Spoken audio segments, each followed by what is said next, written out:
आइए बच्चों नए चैप्टर की बात करते हैं, that is circular motion. What do you mean by circular motion? पहले हम ये समझते हैं कि बेसिकली सर्कल क्या है। सर्कल क्या है?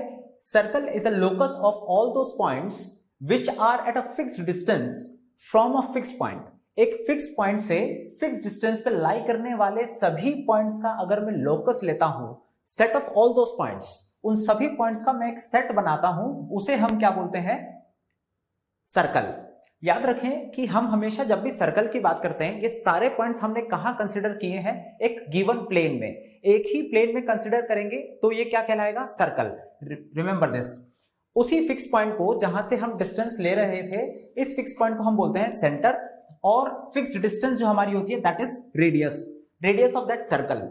दूसरा एक और पॉइंट, सर्कल के लिए जब हम बात कर रहे हैं, इसी सर्कल में अगर मेरा एक पार्टिकल है, वो पार्टिकल एक सर्कुलर पाथ में अगर मूव करता, तो उस पार्टिकल के मोशन को, पार्टिकल के मोशन को हम क्या बोलते हैं? That motion is circular motion. Remember this. When a particle, इसी की डेफिनेशन हम लिख लेते हैं, when a particle moves in a plane such that its distance from a fixed point, remember its distance from a fixed point is fixed, remains constant, fixed points remains constant, then its motion is called circular motion. Remember, एक fix point से distance हमेशा fix रहेगी, एक ही plane में रहेगी, तो उसे हम क्या बोलते हैं? Circular motion. फिक्स पॉइंट्स को हम यहाँ क्या नाम दिए थे? पहले भी हमने कहा था सेंटर, इसी तरीके से यहां पर भी अगर बात करेंगे तो वो फिक्स पॉइंट हमारा कहलाता है centre of the circular path, और फिक्स्ड डिस्टेंस जो है वो कहलाती है हमारी radius of the circular path. वो उसी सर्कल के लिए हमने उसको रेडियस बोल दिया। ये पॉइंट हमारा फिक्स है और इसके रेस्पेक्ट में पार्टिकल एक सर्कुलर मोशन कर रहा है। रिमेंबर, हमने किसके रेस्पेक्ट में ये बात की है सारी? क्योंकि motion is a relative quantity, सारी बात हम करते हैं सेंटर के रेस्पेक्ट में, उस फिक्स पॉइंट के रेस्पेक्ट में हम मोशन को डिफाइन करते हैं। बच्चों स्टार्ट करते हैं kinematics of circular motion. Kinematics of circular motion पढ़ने के लिए हमें पहले उसके कुछ पैरामीटर्स को समझना होगा। सर्कुलर मोशन जब स्टडी करते हैं तो what are the parameters of circular motion, वो हम देखें। यहाँ पहला हमें देखना पड़ेगा दैट इज पोजीशन वेक्टर। ये हमने पहले भी पढ़ा है काइनेमेटिक्स में ही। What is position vector? It is a vector drawn from the centre of the circular path towards the position of the particle. जैसे जैसे पार्टिकल सर्कुलर पाथ में घूमता जाएगा, वो सेंटर से हमने एक पोजीशन वेक्टर बनाया, जो पोजीशन वेक्टर उसको डिनोट करता है आर वेक्टर से। यहां पर हम देख रहे हैं सेंटर ऑफ द सर्कल से मैंने पार्टिकल की तरफ एक वेक्टर बनाया जो इसको पोजीशन वेक्टर को डिनोट करता है, जो कंटिन्यूअसली चेंज भी होता जाएगा। दूसरा एक पॉइंट है दैट इज, दूसरा एक parameter that is angular position. हमने भी एक पोजीशन वेक्टर की बात की थी, अब हम एंगुलर टर्म्स में बात कर रहे हैं। एंगुलर टर्म्स में एक और पैरामीटर यहां लेते हैं that is angular position. It is angle made by position vector of the particle with respect to some reference line. किसी रेफरेंस लाइन से हमने एक क्या बनाया है? एक एंगल। देखें यहां पर हमने डिनोट भी किया, इस फिगर में अगर हम बहुत ध्यान से देखें तो एक रेफरेंस लाइन हमने मानी है, और उसी रेफरेंस लाइन के रेस्पेक्ट में जो भी पार्टिकल की पोजीशन होगी, पार्टिकल की पोजीशन, उस पोजीशन का रेडियस वेक्टर रेफरेंस लाइन के साथ जो एंगल बनाता है, उस एंगल को हम क्या बोल रहे हैं? यहां पर उस एंगल को हम बोलते हैं एंगुलर पोजीशन। Remember this. तीसरा हमारे पास आता है एंगुलर डिस्प्लेसमेंट। अब देखिए हमने डिस्प्लेसमेंट पढ़ा था। इनिशियली हम जानते हैं कि displacement, what do you mean by displacement, कि एक पार्टिकल जब मूव करता है तो इनिशियल पोजीशन से फाइनल पोजीशन की तरफ बनने वाला जो एक वेक्टर होता है, उस वेक्टर को हम बोलते हैं डिस्प्लेसमेंट वेक्टर। सिमिलरली यहां पर भी हम बात करें अगर, what do you mean by angular displacement, it is basically, अब एंगुलर की बात कर रहे हैं तो इन टर्म्स ऑफ एंगल बात करेंगे। Angle traced by the position vector. जब हम पार्टिकल को चलाएंगे तो पोजीशन वेक्टर मूव करने लगेगा, और वो जब मोशन के दौरान जो एंगल डेवलप करता है, जो एंगल बनाता है, angle traced by the particle, traced by position vector of a particle with respect to its initial position vector.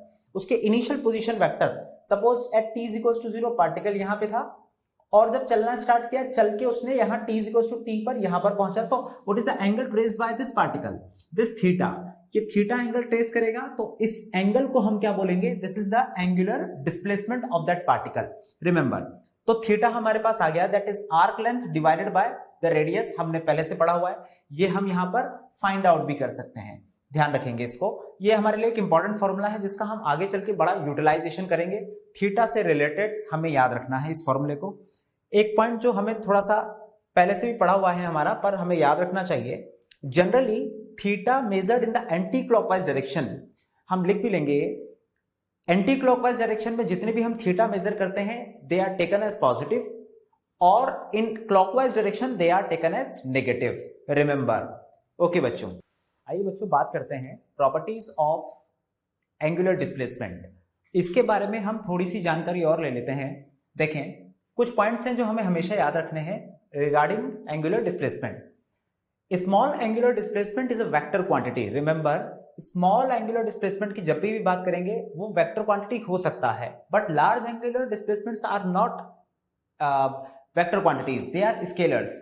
Reason, एक सिंपल सा रीजन है, स्मॉल एंगुलर डिस्प्लेसमेंट कम्यूटेटिव होते हैं। कम्यूटेटिव मतलब कि हम इनके एडिशन का ऑर्डर चेंज कर सकते हैं। d theta 1 plus d theta, d theta basically defining the small angle. हम जब d थीटा लिख रहे हैं that is only a small angle, तो हम d theta 1 plus d theta 2 को d theta 2 plus d theta 1 लिख सकते हैं। मतलब इसका ऑर्डर अगर चेंज कर दें तो फर्क नहीं पड़ता। बट वही केस अगर हम लार्ज एंगुलर डिस्प्लेसमेंट के साथ देखेंगे तो वो पॉसिबल नहीं है। That is why large angular displacements are not vector quantity, they are only scalar. Second is angular displacement is an axial vector. Axial vector मतलब अलोंग द एक्सिस लगने वाले vectors, it is a vector quantity. Small angular displacements are vector quantity but the direction is along the axis. Along the axis इसकी direction होती है, its direction is along the axis of the circular path governed by right hand thumb rule। along the axis तो होगी, पर upward direction होगा axis में या downward direction होगा, इसको मैं डिफाइन भी कर सकता हूं। देखें, यदि सपोज मेरा पार्टिकल एक सर्कुलर पाथ में इस तरीके से कहीं रोटेट कर रहा है, तो अपवर्ड डायरेक्शन में लेना है या डाउनवर्ड डायरेक्शन में लेना है, इस बात को हमें गवर्न कौन करके देगा, that is govern by right hand thumb rule. What is right hand thumb rule? तीसरा point important, curl the finger in the direction of right hand in the direction of motion। जो particle जहां भी motion कर रहा होगा, suppose there are two circular paths, एक इस circular path में हम देखें अगर, तो एक पार्टिकल है वो कहां मोशन कर रहा है, इस सर्कुलर पाथ में। इस सर्कुलर पाथ में जो मोशन कर रहा है that is clockwise direction, clockwise direction में मोशन कर रहा है, तो राइट हैंड की फिंगर्स को इन द डायरेक्शन ऑफ मोशन में कर्ल करूंगा, तो thumb will represent the direction of, thumb will represents the direction of angular displacement। angular small angular displacement की डायरेक्शन कौन रिप्रेजेंट करेगा, thumb। क्लॉकवाइज डायरेक्शन में move कर रहा है, क्लॉकवाइज में राइट हैंड की फिंगर्स को कर्ल किया तो इनवर्ट डायरेक्शन में थंब आएगा। तो इनवर्ट डायरेक्शन अगर मैं इस एक्सिस को मानता हूं एक्स एक्सिस, इसको मानता हूं y axis, then minus k axis minus k cap minus z axis minus k cap will be the direction of theta. ऐसे ही सिमिलरली अगर एंटी क्लॉकवाइज डायरेक्शन में मूव कर रहा होता तो एंटी क्लॉकवाइज डायरेक्शन के लिए यहां पर इस डायरेक्शन में मूव कर रहा है, राइट हैंड की फिंगर्स को कर्ल करूंगा तो बाहर की तरफ क्या दिखाई देगा मुझे, थंब। बाहर की तरफ मतलब पॉजिटिव जेड डायरेक्शन में मेरे पास क्या आता उस समय, थीटा कैप की, थीटा कैप मतलब unit vector of theta, small angular displacement का डायरेक्शन पॉजिटिव के कैप में यानी प्लस जेड डायरेक्शन में आता, रिमेंबर दिस। आइए बच्चों एक और बात करते हैं एक और नए पैरामीटर की, that is angular velocity. What is angular velocity? हमने वेलोसिटी के बारे में पढ़ा था, उसी तरीके से हम एंगुलर वेलोसिटी को भी डिफाइन करते हैं। Angular velocity is basically defined as the rate of change of angular displacement. It is rate of change of angular displacement of a moving particle about a fix point. जो भी fix point हमने पहले भी define किया था जिसे हम centre बोलते हैं, जब भी कोई पार्टिकल सर्कुलर पाथ में मूव कर रहा होगा तो उसके लिए उसके एंगुलर डिस्प्लेसमेंट का रेट ऑफ चेंज हम निकालेंगे। अब रेट ऑफ चेंज हमारे पास दो तरीके के होते हैं, और रेट ऑफ चेंज जब हम निकालते हैं तो एक होता है एवरेज रेट ऑफ चेंज और एक होता है इंस्टेंटेनियस रेट ऑफ चेंज। तो अगर हम एंगुलर वेलोसिटी देखना चाहते हैं, now we have two types of angular velocities, one is average angular velocity and one is instantaneous angular velocity। What is average angular velocity? It is defined as total angular displacement। हमने जब भी define करना average के लिए तो उसमें हम define करते हैं कि टोटल कितना हमने एंगुलर डिस्प्लेसमेंट कवर किया इन हाउ मच टाइम। तो total angular displacement divided by the total time taken. This is called average angular velocity. Similarly, instantaneous angular velocity क्या है? पहले तो हम ये चीज को बहुत ध्यान से समझे. What do you mean by instantaneous? Instantaneous मतलब at that instant, और at that instant का मतलब हुआ कि टाइम के बहुत छोटे पार्ट की हम बात कर रहे हैं, बहुत छोटे इंस्टेंट ऑफ टाइम में बात कर रहे हैं. और अगर बहुत छोटे इंस्टेंट ऑफ टाइम में बात करना चाहते हैं, इसका मतलब हमने लिमिट कर दिया टाइम को zero. It is tends to zero. Delta t tends to zero का मतलब होगा कि टाइम लगभग जीरो है. रिमेंबर, लगभग जीरो है. It is not equal to zero. It is very very very very small. तो डेल्टा टी बहुत छोटे टाइम पीरियड में जब बात करते हैं तो लिमिट डेल्टा, हम इस एक्सप्रेशन को कैसे लिख रहे हैं? It is limit delta t tends to zero delta theta divided by delta t. ये हमारा पूरा एक्सप्रेशन हुआ किसके लिए? Average angular velocity but delta t tends to zero, बहुत छोटे टाइम इंटरवल में. और इसी क्वांटिटी को हम बोलते हैं, जब बहुत छोटे इंटरवल में डिफाइन कर रहा हूं इसको मैं, तब हम उसको बोलते हैं इंस्टेंटेनियस एंगुलर वेलोसिटी. तो ये क्वांटिटी हमारी बनती है इंस्टेंटेनियस एंगुलर वेलोसिटी. अब इंस्टेंटेनियस क्योंकि कहा है, तो हम ये जानते हैं कि जब भी ऐसा limit delta t tends to zero हम लगा रहे हैं, तो ये क्वांटिटी जो चेंज है, चेंज बहुत ही छोटा है. क्योंकि चेंज बहुत छोटा है तो हम इस चेंज को लिख सकते हैं D theta by d T. इसको हमने लिखा D theta by d T. D theta by d T को मैं एक और तरीके से डिफाइन कर सकता हूं, that is differentiation of angular displacement with respect to time. तो differentiation of angular displacement with respect to time is known as instantaneous angular velocity. Remember this point also. अच्छा, एक छोटी छोटी इंपॉर्टेंट बातें हैं जो भी हमें याद रखनी चाहिए. ये दोनों तो हैं ही सही. Unit of angular velocity is radian per second and it is SI unit. Remember, it is also an axial vector. Angular velocity is also an axial vector and its direction is also in the direction of angular displacement. जैसे हमने angular displacement की direction को define किया था, similarly हम angular velocity की direction को भी डिफाइन करते हैं. और डायरेक्शन इज गवर्न्ड बाय, अगर हमने जब पहले angular displacement की डायरेक्शन को डिफाइन किया था, हमने डिफाइन किया था by using right hand thumb rule. तो सिमिलरली एंगुलर वेलोसिटी की डायरेक्शन को भी हम कैसे डिफाइन करने वाले हैं? By using right hand thumb rule.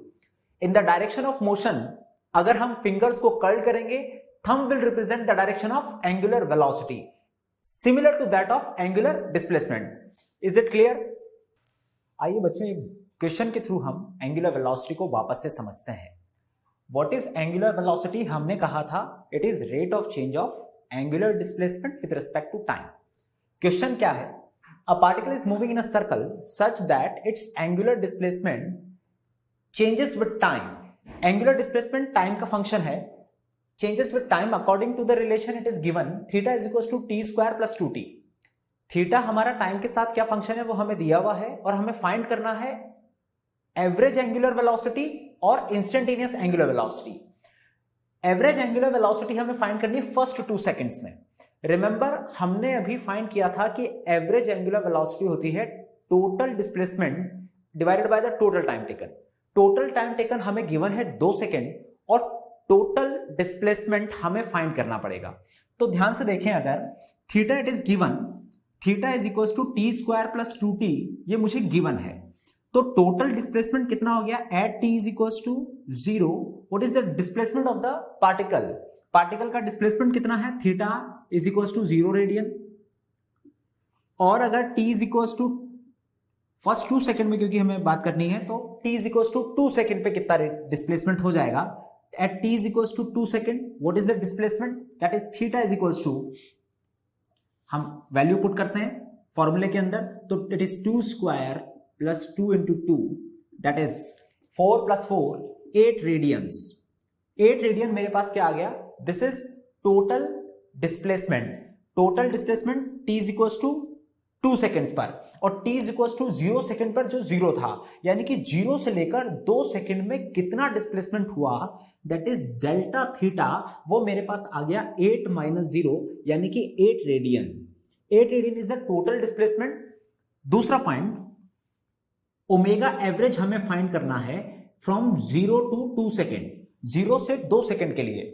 0 से फर्स्ट टू 2 सेकंड मतलब 0 से 2 सेकंड के लिए, तो 0 से 2 सेकंड में हम delta theta divided by delta T की वैल्यू फाइंड कर लेते हैं। डेल्टा थीटा अगर ध्यान से देखेंगे तो डेल्टा थीटा हमारे पास आ रहा है 8 रेडियन, और वहीं डेल्टा टी की जो वैल्यू आ रही है 2 सेकंड के लिए हमने बात करनी थी, तो 2 सेकंड, तो it becomes 4 radian per second. Remember omega average की वैल्यू हमने निकाली है, that is delta theta divided by delta t. This is our first part, A part की हमने अभी बात की है। सेकेंड बी पार्ट की हम और बात करते हैं। देखिए बी पार्ट पूछ क्या रहा है, angular velocity at t is equal to, angular, remember it is very important, angular velocity at t is equal to 0। At t is equal to 0 का मतलब है कि initially t is equal to 0 पर, T is equal to 0 का मतलब initial, उसी समय पर कितनी एंगुलर वेलोसिटी थी, यानी कि अब हमसे बात की जा रही है इंस्टेंटेनियस एंगुलर वेलोसिटी की। और इंस्टेंटेनियस एंगुलर वेलोसिटी के लिए हमने समझा था कि हमें डिफरेंशिएशन करना पड़ेगा to find out the value of angular velocity, instantaneous angular velocity. तो यहां पर ओमेगा इंस्टेंटेनियस मुझे फाइंड करना है, and that is d theta by d t. It is rate of change of differentiation of theta. तो theta का function मुझे given है, मैं उसकी वैल्यू रख देता हूं यहां पर, तो d by d t of t square plus 2t, और ये वैल्यू हमारे पास आ जाएगी अगर डिफरेंशिएशन करेंगे, it becomes 2t, T square का 2t और 2t का 2, तो दिस इज ओमेगा इंस्टेंटेनियस। ये हमारे पास एक फंक्शन बन गया ओमेगा का। अब ओमेगा का फंक्शन हमारे पास है, हमें फाइंड करना है t इज इक्वल टू 0 पर कि ओमेगा की वैल्यू क्या होगी, तो हम यहां पर वैल्यू पुट कर सकते हैं t इज इक्वल टू 0। तो at t is equal to 0 omega instantaneous की वैल्यू कितनी आ जाएगी, that is +2 and it becomes 2 radian per second. ये हमारे पास t इज इक्वल टू 0 पर आ गया। अगर मुझे t इज इक्वल टू 4 पे भी फाइंड करना है, at t is equal to 4, तो t इज इक्वल टू 4 रख देते हैं, at t is equal to 4 second omega instantaneous की वैल्यू हमारे पास आ जाएगी 2 into 4 plus 2, it becomes 10 radian per second. यहां तक हम बात कर सकते हैं। दोनों कैसे हमने सॉल्व किए हैं आपको बिल्कुल अच्छे से समझ में आने चाहिए, लिख लेंगे इनको।